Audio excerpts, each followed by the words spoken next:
Etirazlar başlanandan 2 gün sonra Pezeshkian danışdı ve dedi ki ben hazırım o adamların ki etiraz eləyirlər onlarla danışam, problemlərini həll eləyəm.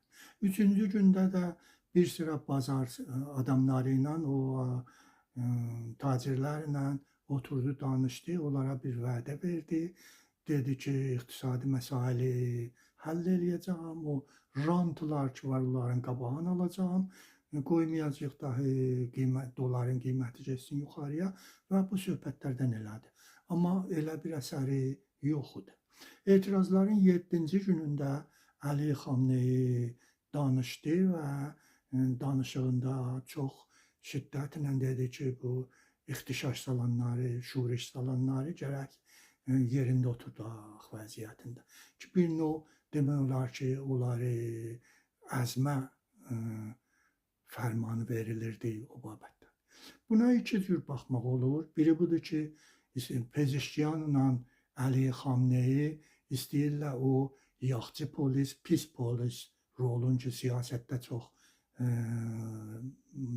işlənər, o rolu oynasınlar. Yəni Pezeshkian yaxçı polisin rolunu oynayır, Xamneyi pis polisin rolunu oynayır.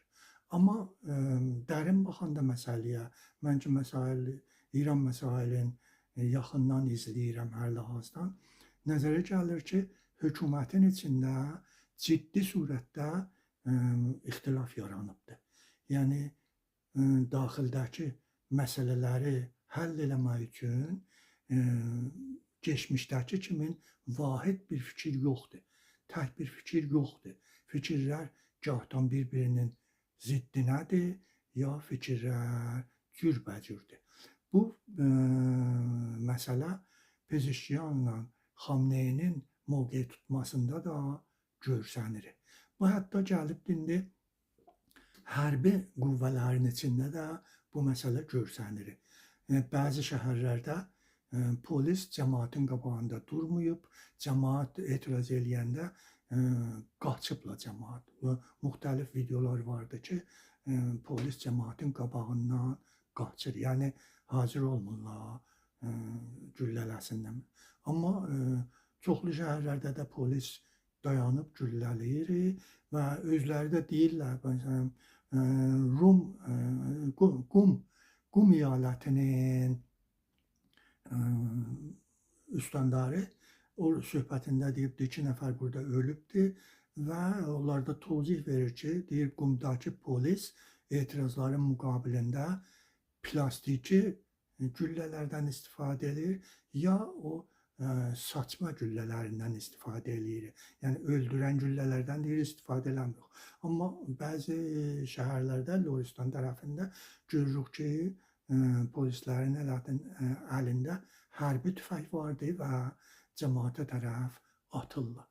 Budur ki, indi bu mövqeyi tutmaqlar yəni nişan verir ki, hökumətin içində bu etirazlarla üzbəyiz olmağa bir vahid siyasət yoxdur. Müxtəlif siyasətlər var. Müxaliflər ki, yerində, amma hökumətin öz içində bu məsələ böyük bir problem olubdur və hökumət eləyə bilmir ki, əsaslı təsmin tutsun. Hətta indi eləyə bilmirlər ki, bir otursun da təsminat tutsunlar ki, nə edəcəklər? Elə qabaqdakı kimin otomatik işləri gedir qabağa, yenə o silahlı qüvvələr həmişə hazırlaşıblar. Bu şəraitdə hamıdan artıq da qorxurlar ki, əgər millətə çox fişar gətirsələr, o tərəfdən də İsrail ya Amerika bu vəziyyətdən istifadə eləyə, yenidən müharibə başlanır. Yəni, əlləri bağlıdır. Əgər məsələn, keçmişdə daha bu təhlükə yox idi ki, milləti güllələsələr, müharibə başlanar. İndi bu xətər var, bu təhlükə də vardır ki, istəsələr ki, əsli qüvvələri milləti əzmağa, millətindən üzbəyüzə qoysunlar, onda hökumətdən və ölkədən müdafiə eləməyə imkanları olmayacaqdır. İsrail və Amerika bu fürsətdən istifadə edib işlərini görə bilərlər o babətdən.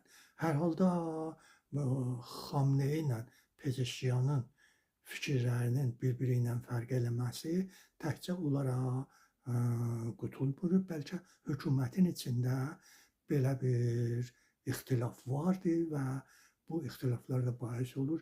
Heç problem İranda həll olmaz.